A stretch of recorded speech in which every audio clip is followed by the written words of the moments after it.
Hey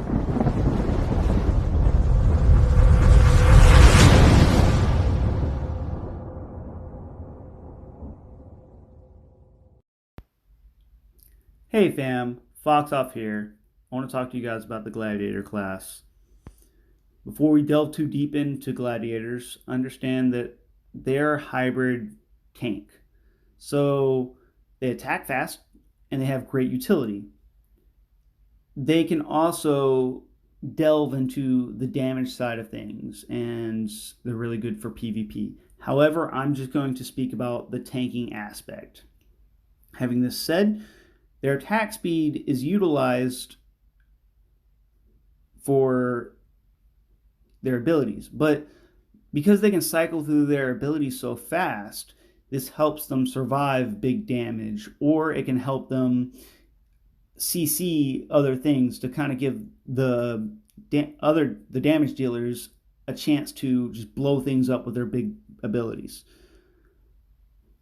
Oftentimes, the Gladiator wants to focus on making their health pool as large as possible, and this is because their abilities restore damage or restore HP by a flat rate. Whatever that flat rate is changes according to their ability, but that flat rate is proportionate to their health pool. So the larger the health pool, the larger that's quote unquote flat rates is going to give back to them. Now, Gladiators also handle damage two different ways. They can temporarily increase their health pool, or they can reduce the damage that is coming in. The big damage reducers is Blood Howl. Then you have Intercept. And then you have Sacrifice. And I'm unsure if Sacrifice gets it after it evolves. But either way, I have it. So Sacrifice also reduces the damage incoming. The other way is increasing their health pool. And notably, this is through Barbarian Veins and their taunt. Now again, the taunt might just do it just because it's evolved.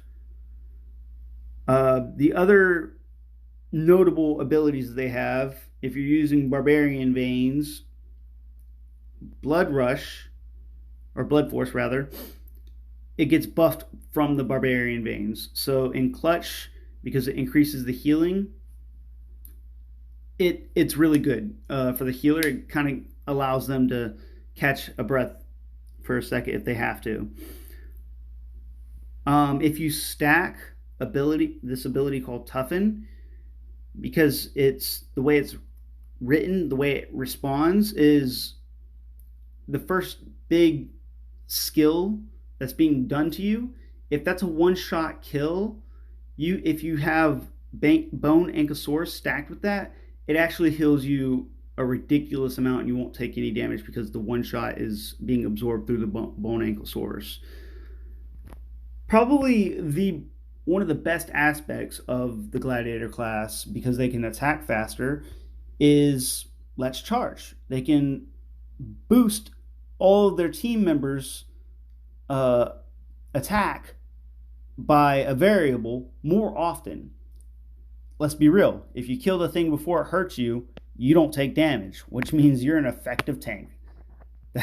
That's kind of how they looked at things. Their two interrupts is, I mentioned one earlier, and that is Intercept. And their second interrupt is Uppercut. Now, if you are in the Frenzy, you could also use the Fervor Pursuit. I don't ever use those two in conjunction with each other on PvE because I don't like sacrificing my own health.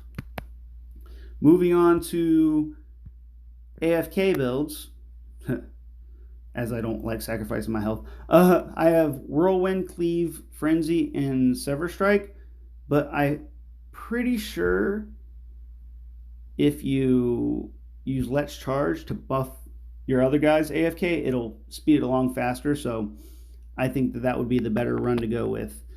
Tempering. For tempering, I almost always choose tenacity over evasion, but you want to go block, health, and armor. Those are your main three. The reason why I choose tenacity over evasion is because evasion cannot block an ability coming in, while ability can crit you. Tenacity's point is that it reduces the chances of being crit, and if you are crit, it reduces the crit damage done to you. So again, this is like a temporarily mitigating damage, and I find that more useful than dodge any day of the week. The other big thing is Clatter Cards. Now, the Clatter Cards the abilities you want to focus mostly on is Fluff, because you go in with an extra energy, so your first thing you can happen one attack faster. And then your other one I like is Desert, because if you're under 25%, it'll reduce the damage that is coming in. It helps the healers out quite a bit. And your pet that you want to focus on is a pet with a symbiosis stat, because it gives you health. And as we said earlier, health scales, your health pool scales with the percentage that you're receiving. And then of course the toys. So your main toys are going to be the narwhal, the camel, the elk, and the walrus. Now later on, you're going to get the marmot, the snow marmot, which I don't use it a whole lot. But if I am going to use the snow marmot, I will drop the camel, and then the triceratops. And if I use the triceratops, I would probably drop the narwhal or the walrus, depending on what my abilities are. And the reason why I do that is the Triceratops, after you use your first ability, it reduces the monster's armor value. So you're starting to stack armor value, dropping their armor value with Let's Charge, which buffs our abilities. So a warlock and an assassin, their dots just stay increment. They're massive, and it can really start helping burn down a boss. All in all, I feel like the Gladiator class is really good on Island 1. It starts to fall a little short on Island 2. Not so much since Bond came out, but Island 3 is there's some fights that I just find the warrior does so much better. Not to say that the Gladiator's weak. It's not by any means, but these guys hit really hard. One of the biggest tips that probably help out the Gladiator the most is you have to make sure you have the right element for your pets.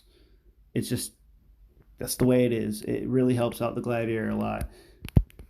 I hope what I've given you guys is helpful, and stay safe out there.